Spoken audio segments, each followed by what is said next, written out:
మన జీవితంలో వచ్చేటువంటి ప్రతి సమస్యకు, నష్టముకు, ప్రతికూల పరిస్థితులకు దేవుడు కారణం కానే కాదు. అలాగే మనం ఓటమి పాలవుతున్నప్పుడు పరిస్థితులన్నీ ప్రతికూలంగా మారుతున్నాయంటే దానికి కారణము సాతాను కూడా కాదు. ఎందుకంటే బైబిల్ గ్రంథం చెప్తుంటుంది. యాకోబు పత్రిక 4వ అధ్యాయము 7వ వచనంలో మనం గమనించినట్లయితే దేవునికి మనం లోబడి అపవాదిని గద్దిస్తే వాడు పారిపోతాడు అని వాక్యం చెప్తుంటుంది.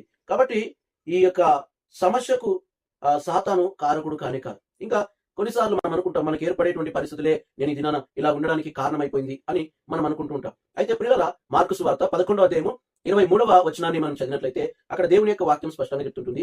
ఎవడైనను ఈ కొండను చూచి ఎత్తబడి సముద్రంలో పడవేయబడమని చెప్పి తాను చెప్పినది సందేహింపక ఆ జరుగునని నమ్మితే అది జరుగుతుంది అని దేవుని యొక్క వాక్యం చెప్తుంటుంది. కాబట్టి నీ జీవితంలో వచ్చేటువంటి సమస్యకు పరిస్థితులు కూడా కారణము కానే కాదు.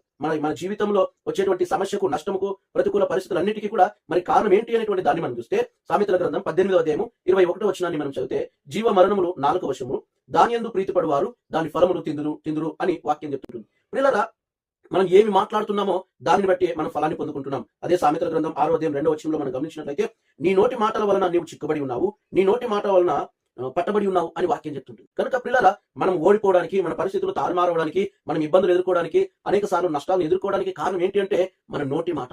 మనం ఏమి మాట్లాడుతున్నామో అదే మన జీవితాన్ని నిర్ణయిస్తుంది. అదే మన జీవితంలో మనం ఓడిపోతున్నామా, గెలుస్తున్నామా అనేటువంటిది మనం పలికేటువంటి మాటనే మనల్ని నిర్ణయిస్తుంటుంది.